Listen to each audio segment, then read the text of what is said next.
Este maravilloso libro lo hizo un dibujante que es el invitado de hoy a Trazo. Conversaciones con quien habla, dibuja y escribe, donde el dibujo es protagonista, Bruxelles Metropol. Y nuestro invitado se llama Pablo Santander. ¿Cómo estás, Pablo? ¿Cómo Gracias está, Cristiano? por haber venido a la invitación de Trazo. Un gusto y un honor. Vamos a entrar en terreno un poco de tu carrera como dibujante. Ha sido como de rigor en las entrevistas que hemos hecho, que sale el tema de la infancia. Siempre los dibujantes empiezan a dibujar muy chicos. Yo creo que en tu caso fue más o menos así, ¿no? Claro, también. Sí. Sí, pues, lo que pasa es justamente la familia por el lado de mi madre también es muy tirado a la cosa artística, que se han habido de cantantes de ópera, joyeros, pintores, músicos, y por el lado de mi madre también dedicada a la pintura, al dibujo, entre otras cosas. Entonces era natural llevar eso. Es decir, ¿Tu hermano también dibuja? también dibuja, se dedica part-time, parte de tiempo a ilustraciones para libros para niños, escolares, cosas así. Pero tú te especializaste en el dibujo historieta. Tú eres un historietista, un narrador. Claro, un narrador gráfico. Un narrador gráfico, ¿ya? También eso surgió como muy chico, ¿no? Muy joven. Sí, justamente con las historietas que aparecían los fines de semana, El Príncipe Valiente, Flash Gordon, Big Bradford, también un tío también que tenía un baúl lleno de historietas como los de la Zona Fantasma, qué sé yo, los Superman antiguos de Editorial Novaro, también por el lado, qué sé yo, mi madre tenía libros como el Leonardo da Vinci, y también las cosas que no había en televisión como Astro Boy, La Princesa Caballero. O sea, toda esa gama de influencias que como que nos golpearon a muchos y que significó también que decidiéramos seguir con el tema del dibujo. Posteriormente, en los años 80, tomaste un taller con alguien muy especial. Sí, a través de mi madre que estuvo ayudando ahí a René Poblete en sus talleres 619, conoció a don Máximo Carvajal, que justamente junto a René impartían un taller de historieta muy bueno, en el cual, siendo yo que era muy chico, me permitieron participar, en el cual aprendí mucho con él, que yo descubrí Hugo Pratt, Moebius, Brecht el Viejo y un montón de cosas más sobre cómo contar historietas y también sobre ampliar lo que son lecturas. Más allá de libros de historias que me gustaban a mí o qué sé yo, cuando uno se concentra típico en libros de historia, sino conflictos de las guerras, cuando uno es chico, sino hay aprender a leer poesía, novela, un montón de otras cosas más. Bueno, hay que consignar que Máximo fue como una pieza importante en toda una generación de dibujantes que venían precisamente en los años 80 y por lo que tú dices, esa generosidad, cómo él se manejaba y con las recomendaciones que le hacía a todos los dibujantes de lean esto, no solo de historieta había que instruirse de todo el tema, siendo él un guionista también, no solo un dibujante. Entonces era interesante cómo planteaba esas dinámicas a los dibujantes más jóvenes, y que tú eras chico también, ¿no? Sí, no, era chico, habré tenido 10, 11 años.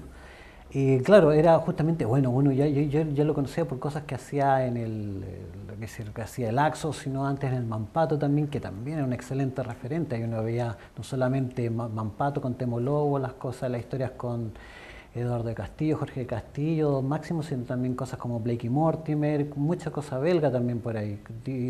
También historietas de Dani, hay que acordarse como en los 70 llegaba mucha historieta franco-belga. Mucho más, bueno, tenemos la historieta que sacaba Pincel, aparte del Pato Donald, llegaba Spider-Man, Iron Man, todo eso con Tuska.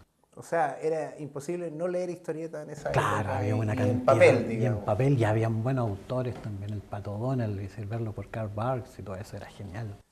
Hoy haciendo un salto temporal más o menos importante de los 80 a los 90, fines de los 90, se forma una editorial joven que se llamaba Dédalos, liderada por Jorge David, alias Zombie, que ahora ha devenido en hombre de radio, en hombre de las comunicaciones, digamos.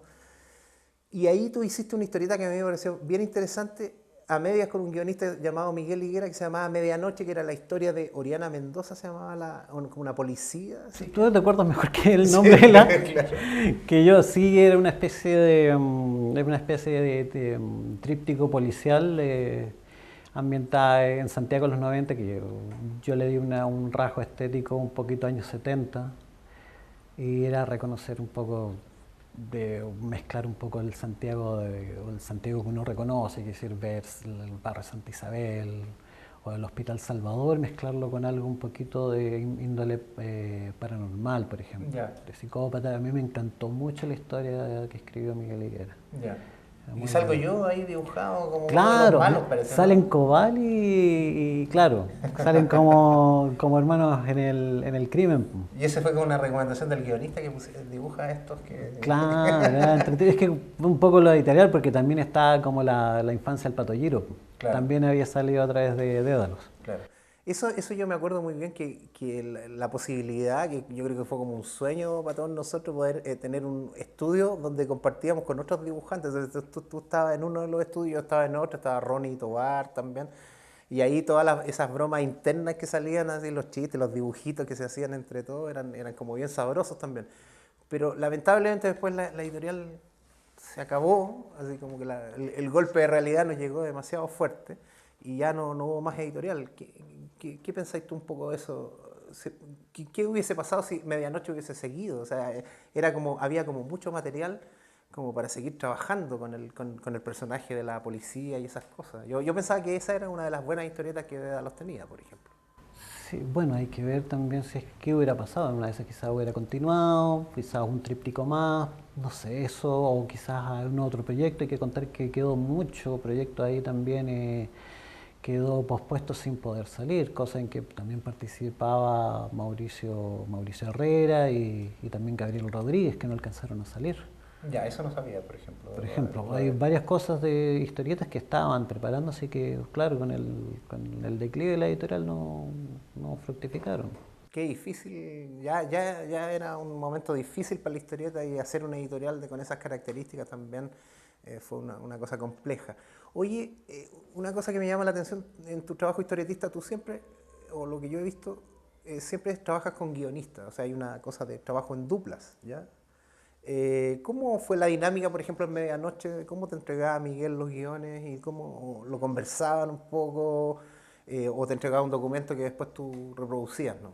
A ver, que con Miguel era la cosa, me mandaba el documento, conversábamos un poco el guión, me mandaba las indicaciones de lo que ocurría por escena, en ese sentido era bastante fiable, le mostraba el storyboard, no había problema.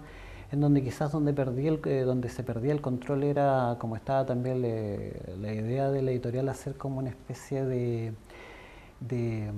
línea ensamblaje, que uno se encargara del lápiz, otro del entintado del color. Entonces, por ejemplo, me entintó D'Andrés y Ronnie Tovar, que tienen una mano completamente diferente a la mía. Entonces variaron muchas cosas. El color se dedicó a otra persona que hizo otras cosas nada que ver, entonces no, aunque habían buenas intenciones, no hubo una conexión. De repente al final del tomo 3 hubo algo de control, pero ya era tarde. Quisiera, eso era como quizás una de las críticas que podría dar a La la línea de editorial. producción Claro, era muy distinta a las manos que estaban ahí implicadas, ¿no? claro, exactamente.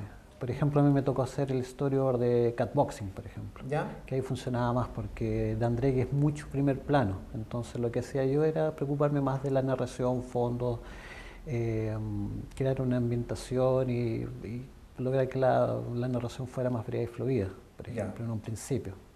Oye, y la cosa, tu dibujo es un dibujo como más anatomista, así, más cercano al dibujo el realista o al dibujo serio, como se decía antiguamente. Ahí hay una cosa de estudio también profundo, digamos, de las posiciones, de los escorzos, de todas las cosas. ¿Cómo concibes un poco eso? ¿Ya?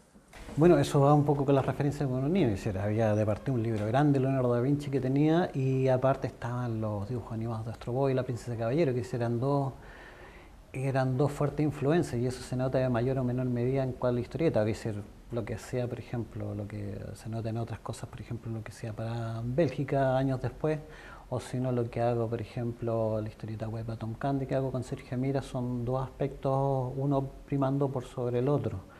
Pero también me gusta mucho, por ejemplo, lo que es ¿cómo se llama esto? La ilustración inglesa, postromántica del siglo XIX, o si no, la pintura moralista flamenca también, del siglo XVII. Todo ese tipo de cosas sirven de influencia. Y bueno, también parte de la música, que decir, algo que me motivó a desarrollar tal estilo, por ejemplo, la carátula de mi primer disco de Genesis, The Trick of the Child.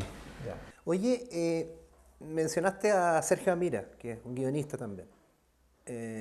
También has trabajado con Miguel Ferrada como guionista. Hablábamos de Miguel Higuera, las dinámicas de trabajo, insisto con eso, porque me parece que es como interesante como para la gente que tiene interés en hacer historietas, ¿han sido distintas con los diferentes guionistas? Primero con Miguel Higueras, que hay hacer cosas en colaboración, por lo que recuerdo ha sido más o menos liviana, fue un poquito más formal en cuanto a ver el guión, de comprender, a armar, pasar de guión escrito a guión gráfico, pero de todas maneras salió bastante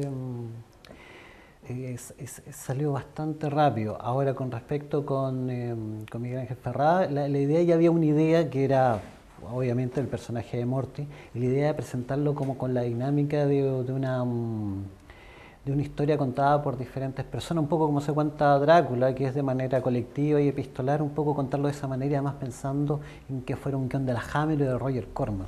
Yeah. Entonces ya teníamos acuerdo en ese universo cómo contarlo. Entonces yo lo que hice fue un poquito rescatar un poquito la estética de la revista Creepy, un poquito de coreo, un poquito de grabado antiguo, algo de mi estilo, jugando un poquito con los contrastes como brecha, haciendo mucho cameo, que eso me encanta, y por ejemplo tener a Vincent Price, Franco Nero, Peter Cushing, por ejemplo, como actuando ahí. O sea, un homenaje al cine, al cine de terror, al cine B, y a las películas de la Hammer y todo eso. Oye, y veía en estas cosas en blanco y negro que estabas haciendo, precisamente lo que hiciste de Morty, que esa línea con un valor tan particular que tú usas, y que después me soplaron por ahí que la hacías ahora en la tableta, ¿o no? A ver, son varios. De repente hay unas que yo hago, por ejemplo, yo las hago con pluma, me toma mucho tiempo, otras las hago en otras ocasiones el trabajo es con este lápiz tinta gel, que ¿cómo se llama? El Pilot BPS Fine. Otras veces este programa, el Open Canvas, que ocupo, que tiene un trazado que imita pluma, o si no, este otro programa también, el MyPaint, etcétera. O si no, también ahora también con este pincel japonés que es recargable. Paintbrush. Claro, el Paintbrush también, que uno puede lograr con una rapidez increíble, puede lograr la fineza de la pluma y el grueso de un pincel de gran calibre, que eso me permite hacer muchas cosas. Ahora justamente con respecto a línea, es por un lado yo manejo la cosa más, no solamente de preocuparme de hacer ambientes barrocos, que uno se inunde en el ambiente, sea blanco y negro, sea en blanco en color, como por ejemplo cosas que he hecho para Bélgica, como Bruxelles Metropol.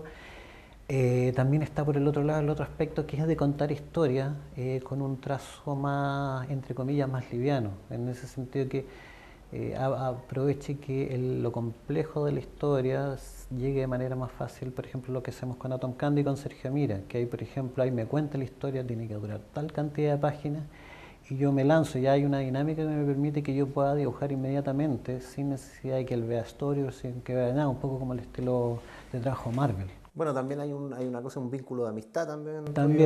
Que se conocen un poco los pulsos, entonces se puede dar con mayor facilidad esa relación o ese flujo del trabajo. O sea, claro, también tiene que ver. Y eso permite que salga muy rápido. Entonces, los dos aspectos de la historieta que manejo me sirve uno como escape del otro. Yeah. Entonces puedo manejar, no sé, pues como escuchar, qué sé yo, es como escuchar por un lado Chick, con Nile Rodgers, y por el otro lado, no sé, pues escuchar Bauhaus y Peter Murphy, qué sé yo, no sé. Uno juega con todo. La metáfora musical de Pablo. Bueno, una de las grandes inspiraciones musical. ¿Escuchas música mientras dibujas? Sí, un músico que ser no necesariamente un ambiente que me acompañe, que me inspire, que me levante, que me motive. ¿Qué música escuchas? De todo un poco menos polka bávara y, ¿cómo se llama? Y de estos tecnotropical, pero así de favoritos, qué sé yo, tengo Kate Bush, Popol Vuh, Bauhaus, David Sylvian, Duran Duran, que me encanta. Escena progresiva de los 70. Claro, King Crimson, Magma también, que motiva harto, los alemanes, estos Tangerine Dream, Ashra Temple también. Yo me acuerdo, te había mostrado unos discos que tenía de Klaus Schulze, por ejemplo. Todo ese tipo de cosas motiva y uno hace que funcione, es como un buen motor y ayuda harto al trabajo. Hay unos que fuman y cosas así, a mí me gusta la música. A propósito de la música, ¿has hecho alguna vez arte de discos? Arte de discos, de lo que recuerdo, yo hice la última vez que viajé a Europa, cuando estuve en Alemania, me tocó hacer la carátula para un disco de un grupo de rock electrónico alemán. ¿Ya? Y justamente el disco se llamaba Berlín y me tocó ilustrar una versión bastante estilizada de lo que es el puente y todo el río Spree cerca de lo que son el barrio antiguo del gobierno alemán. Ya, ya, Por ejemplo, eso, por ejemplo, sí, de repente me ha tocado alguna vez hacer carátula. ya. Cosas así. Bueno, aparte de lo que uno hace cuando es chico, cuando hacía con los cassettes de ilustrarlos cuando son mezclas. ¿Y de los artistas especialistas en carátula, hay alguno que te guste mucho? Bueno, tenemos a Roger Dean, que fue vulgarmente plagiado por James Cameron en Avatar, por ejemplo. Tenemos las carátulas de Genesis, sobre todo lo del el Wind and Hottering y ¿cómo se llama este? El Trick of the Tail también tenemos a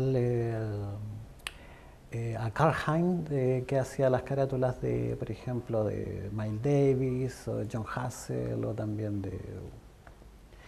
también de otros grupos de jazz en general, también, etcétera, que son cosas que han inspirado mucho también. El arte de las carátulas, el sonido, después motivan a contar. Sí, por supuesto. O sea, tiene que haber una conexión entre lo que dice el artista gráfico con respecto a lo que dice la música.